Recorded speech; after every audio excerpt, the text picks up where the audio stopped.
Assalamualaikum warahmatullahi wabarakatuh.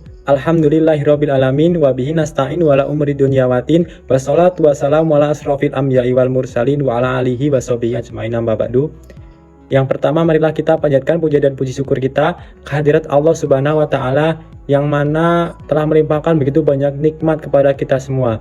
Dan salawat serta salam tak lupa marilah kita sanjungkan kepada junjungan kita Nabi besar Muhammad sallallahu alaihi wasallam yang kita nantikan syafaatnya kelak di yaumil kiamah, amin. Yang terhormat Ibu Robiah Astuti, Magister Pendidikan, dan rekan-rekan semua yang berbahagia. Kami akan menyampaikan hasil kerja kelompok kami, yaitu landasan teori, kerangka fikir, dan hipotesis. Anggota kelompok kami yaitu saya Alvan Dwi Saputra dengan NIM 206, Isafira 015, Febriliani 016, email Taintan Muspika 017, dan Fadilatus Soleha 037. Baik, materi pertama akan disampaikan oleh rekan saya. Pengertian landasan teori. Landasan teori dalam penelitian kuantitatif adalah kerangka konseptual yang digunakan untuk merumuskan hipotesis, merancang penelitian, dan menganalisis data. Landasan teori membantu peneliti dalam mengarahkan penelitiannya, merumuskan pertanyaan penelitian yang tepat, serta memperkuat interpretasi hasil penelitian. Menurut Hidayat 2015, landasan teori menjadi konsep dasar dalam menyusun hipotesis penelitian, membuktikan teori yang telah ada, mengembangkan teori, dan menghasilkan teori. Selanjutnya, fungsi teori dalam penelitian menurut Widoasmoro 2019. Yang pertama, teori memudahkan dalam merumuskan kerangka konsep penelitian, hipotesis, variabel, dan instrumen penelitian. Yang kedua, teori akan memudahkan peneliti menyusun pertanyaan yang relevan dengan masalah penelitian. Yang ketiga, teori menjelaskan hubungan antara variabel yang telah diteliti. Yang keempat, teori berisi kajian pustaka yang tersusun secara sistematis. Selanjutnya, langkah-langkah dalam menyusun landasan teori menurut Surahman et al. 2016, yaitu yang pertama menentukan masalah atau topik penelitian, yang kedua menganalisis permasalahan penelitian, yang ketiga mencari, membaca, dan mengkaji sumber kajian baik primer dan sekunder yang relevan dengan penelitian, yang keempat mengorganisasikan catatan, dan yang kelima menulis ringkasan atau ulasan seperti pendahuluan, ulasan kritis, dan kesimpulan. Baik, materi selanjutnya yaitu pengertian kerangka pikir. Kerangka pikir penelitian kuantitatif adalah penelitian yang berlandaskan filsafat positivisme yang menekankan fenomena objektif dan dipelajari secara kuantitatif. Untuk memaksimalkan objektivitas, desain penelitian ini digunakan menggunakan angka, pengolahan statistik, desain, dan eksperimen terkontrol.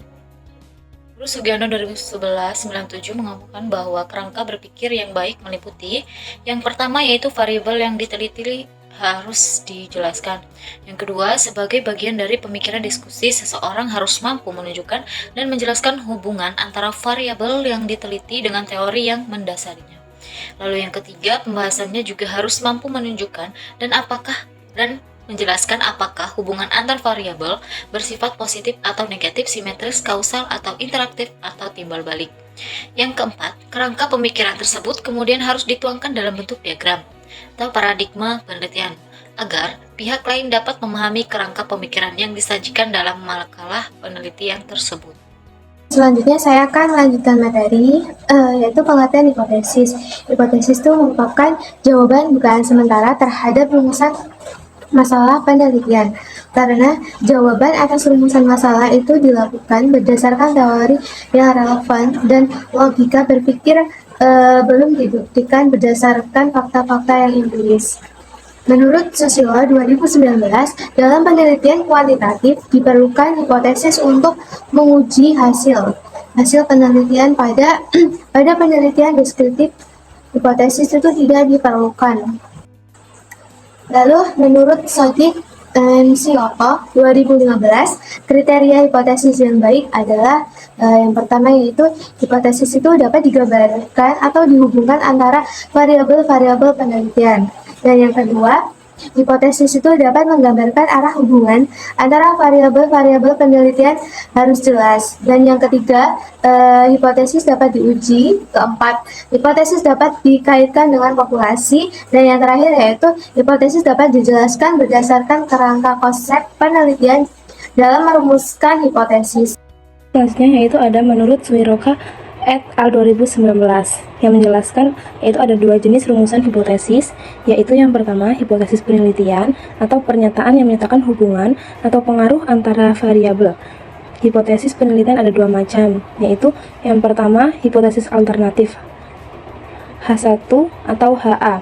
Hipotesis ini menyatakan adanya hubungan, perbedaan, dan pengaruh antara variabel terkait dengan variabel bebas. Selanjutnya ada hipotesis nol atau HO. Hipotesis ini dinyatakan tidak adanya hubungan, perbedaan, dan pengaruh antara variabel terikat dengan variabel bebas. Selanjutnya yang kedua yaitu ada hipotesis statistik, yaitu pernyataan statistik tentang parameter populasi. Hipotesis statistik dalam penelitian kuantitatif dibedakan menjadi 3 macam. Menurut Fionalita 2020, yaitu yang pertama hipotesis deskriptif, bentuk pernyataan mengenai nilai suatu variabel mandiri, tidak membuat perbandingan hubungan.